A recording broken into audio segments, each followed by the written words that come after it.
Perfecto, esta es la cobertura de la guerra, minuto a minuto. Carolina, los saludamos a José Eduardo Abadi, por favor. Sí, aquí está con nosotros. José, ¿cómo estás? ¿Cómo estás, Caro? Bien, muy bien. Por supuesto, es siempre un gusto hablar con vos, pero en este contexto es muy doloroso, porque tenemos que hablar de un mes, de una guerra que sacude al mundo, que nos conmociona, una suerte, y lo hablábamos con Nelson muchísimas veces, de baño de pasado, que viene a actualizar los peores traumas que tenemos muchos de nosotros también en la memoria de nuestras familias, ¿no? Claro, y qué importante esto de una invasión, esta invasión salvaje de Rusia a Ucrania, ¿no es así? Con el costo de tantas vidas, ¿verdad? Con la muerte como protagonista principal, con las cosas que nos mostró Nelson recién en este recorrido, ¿no? Que vos también estuviste allí trabajando y te he visto arduamente trabajando allí. Naturalmente nos conmueve a todos, menos mal que nos conmueve, ¿no?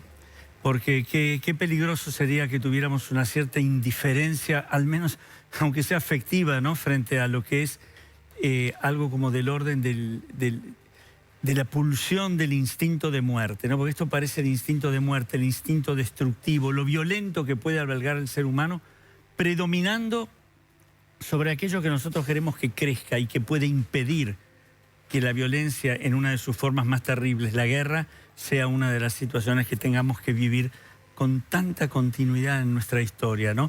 Que tengamos que estar siempre en esa lucha constante contra el instinto de muerte, contra la fuerza tanática, ¿con qué? Con el impulso de vida, con lo que Freud llamaba Eros enfrentándolo a Tánatos, ¿no? Enfrentándolo a la muerte. Cuando uno piensa, cuando ve todo esto, la cultura, si entendemos por cultura, entendemos por civilización. Si entendemos por civilización, entendemos la comunidad, los lazos positivos, la organización de una comunidad para que esos lazos positivos puedan prosperar, va a predominar, ¿no? ¿Cuándo vamos a poder decir que lo indispensable y lo de la paz predomina sobre la repugnancia de la guerra, ¿no? Claro. José Eduardo, por supuesto que tantas cosas uno se plantea en una experiencia de guerra, pero uno de los hechos que más nos conmovió, lo hablamos con Carolina, todo el equipo, es lo que pasa con los chicos. ¿Qué representa como desafío para los padres educar a los chicos, digamos, en su crecimiento, en el medio y en el después de una experiencia tan traumática como esta? Claro, qué importante, Nelson, porque por educar yo sé muy bien que vos entendés formar, entendés suministrarles ese trípode de amor, protección y disponibilidad que le permitan construir la arquitectura de su personalidad, ¿no? Que le permitan comunicarse con otros, socializar, amar. ¿Qué hacemos con nuestra responsabilidad? Porque no olvidemos que tenemos responsabilidad frente a los chicos, frente a los niños, frente a los hijos. ¿Cómo no va a haber responsabilidad? Es lo que nos define como seres humanos. Cuando los hacemos padecer o cuando los vemos padecer, si no los hacemos padecer, este macro trauma, porque esto no es un trauma solamente de un nivel elaborable, si vos querés, en algún sentido, ni son microtraumas acumulativos. No, esto es un macro trauma, es la barbarie, y que tiene como víctimas a sus padres, a otros niños, a sus semejantes, que los deja sin casa, que pone en peligro sus vidas. ¿Vos te imaginás el nivel pesadillesco que incluyen estos chicos en su alma con esta experiencia? Hablaban de la desconfianza recién con Caro. Dale, Carolina.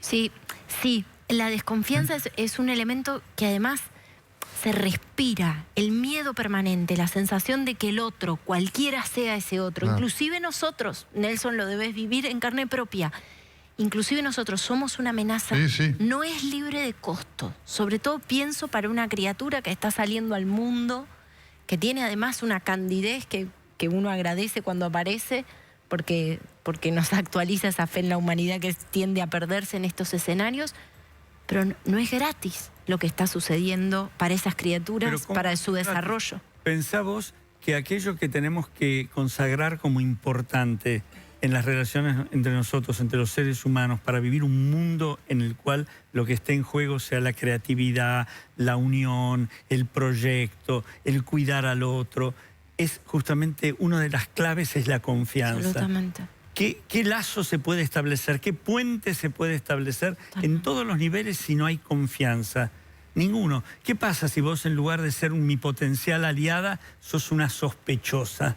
Si la desconfianza, pero me voy a perseguir, me voy a sentir amenazado, voy a defenderme aislándome, voy a defenderme atacándote. Potencialmente puedo hacerte daño. Puedo ser peligroso, puedo convertirme en alguien peligroso, en mi propia... Pero por supuesto, ¿no? Los chicos, si necesitan algo de un modo esencial junto a ese amor, disponibilidad y protección que dijimos y que tiene que ver con eso, es la confianza. Sí. Sin eso están sintiéndose desamparados, se sienten muy solos. Y empiezan todos los síntomas, los vemos en los chicos y los hemos visto con la pandemia, por otro lado, cuando la amenaza en otro plano y por otro motivo... compromete sus vidas en el dormir, en el comer, depresiones que han aparecido en los chicos, situaciones panicosas. No, estamos frente a uno de los puntos más penosos, ¿no? Si es que hay poco penosos en una guerra, ¿no? José Eduardo, ¿cómo se maneja el odio? Porque esto genera, ¿no es cierto?, entre quienes se sienten agredidos, el odio hacia el otro, en este caso hacia los rusos. ¿Cómo manejar eso de cara al presente y al futuro? Es la gran pregunta que nos hacemos siempre todos cuando pasan situaciones como estas, donde el salvajismo, la barbarie, la violencia, el matar, no solamente la muerte, el matar, ¿no? El asesinato tiene como un lugar principal o es el protagonista principal. Es la pregunta que se hacían en esa famosa carta que tienen entre ellos Einstein y Freud y Einstein acerca de la guerra, ¿no?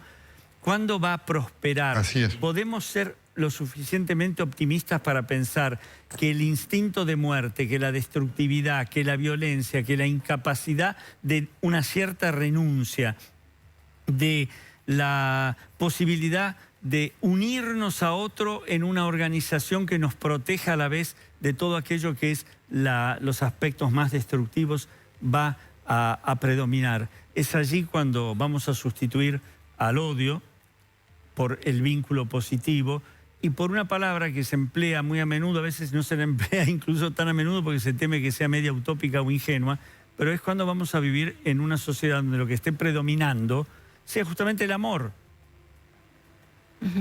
En muchas de sus formas, el amor por el prójimo, el amor por el semejante, la solidaridad, la empatía. Porque ¿qué pasa con nosotros y esta guerra? ¿Y qué pasa que nos preguntamos acerca de lo que no les ocurre a aquellos que matan? La empatía, el ponerse en el lugar del otro, una de las claves que tiene que ver para una relación positiva, para que uno crezca humanamente, es la identificación. Poder ponerse en el lugar del otro. Yo tengo una pregunta que quizás tenga que ver con una reflexión colectiva que debamos hacer, o no sé. De alguna manera nos encontramos bailando la melodía de los tiranos, ¿no? El mundo, es que el mundo está girando o está en vilo por los designios de un autócrata con una invasión absurda, violatoria de todas las normas del derecho internacional. Y me pregunto cuánta pasividad o con cuánta pasividad observamos la perversión de los tiranos, muchas veces. Y la pregunta también que es tan fuerte que haces es, ¿serán siempre los muchos aquellos que estarán como sometidos tantas veces a la arbitrariedad violenta de uno solo? Es decir, ¿qué pasa cuando un líder, en lugar de cumplir con su condición de tal, que es coordinar, conducir, tomar una decisión pero pensando en los otros, escuchar, preguntar, mostrándose vulnerable también, que no significa frágil y débil, cuando un líder con esas características, que es parte de lo que se acerca a Zelensky en esto, a diferencia de Putin, cuando estos serán los líderes que puedan tener el lugar de conducción y de representación de la gente? Mientras la tiranía, mientras lo absoluto, mientras la distancia, ¿no?, afectiva, ética, mientras el otro no sea alguien a quien respeto su derecho a la vida, estamos en peligro. Porque una de las claves que tiene que ver con la guerra para pensar es que no hay derecho a hacer la guerra, no hay derecho a matar. No. a asesinar. Es muy importante esto que vos marcás, y a propósito de esta visión, ¿no es cierto?, de los tiranos y no hay derecho a matar, que marcabas vos. Y esto que hablabas del odio, lo reúno porque nos ha impactado tanto esto de los chicos, que el tema es, ¿cómo haces para no transmitirle a esos chicos que están con el trauma de su vida, a esos bebés que habrá que ver cuando encuentras padre y lo que representa toda la situación ya desde la cuna? ¿Cómo haces para no transmitirle eso, digamos, por estas pérdidas que para estos chicos ha representado esto que vos decías de los tiranos matando, desplazándolos y sacándolos de su familia y de su ámbito? ¿Cómo educás a esos chicos, digamos, en una actitud positiva a la luz de la pérdida que para ellos representa? Claro. Para los adultos es enorme, pero para los chicos es mucho más esta guerra. Claro. Vos casi estás preguntándome cómo hacemos para reparar el daño inevitable que se produjo, porque no, en esto no podemos... Así es. El daño está hecho. A ver, sí. Esto es indudable. La tensión que se está viviendo, las pérdidas, los duelos posteriores que tendrán que hacer de tantas cosas, ¿no? Las soledades. Bueno, esto habrá que repararlo. ¿Cuánto se podrá reparar en cada chico? Y dependerá de muchas cosas.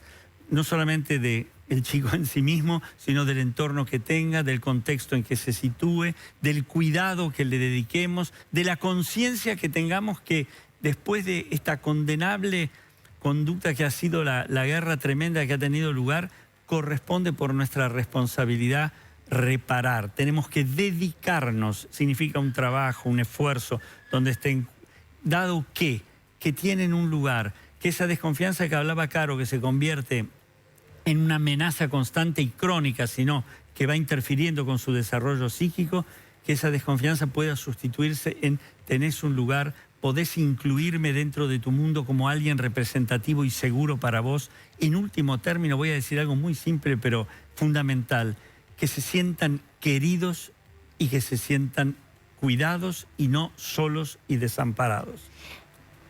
Bueno, ahí hay algo bien grande que sucede y José Eduardo, vos sabés sí. que... Sí, Nelson.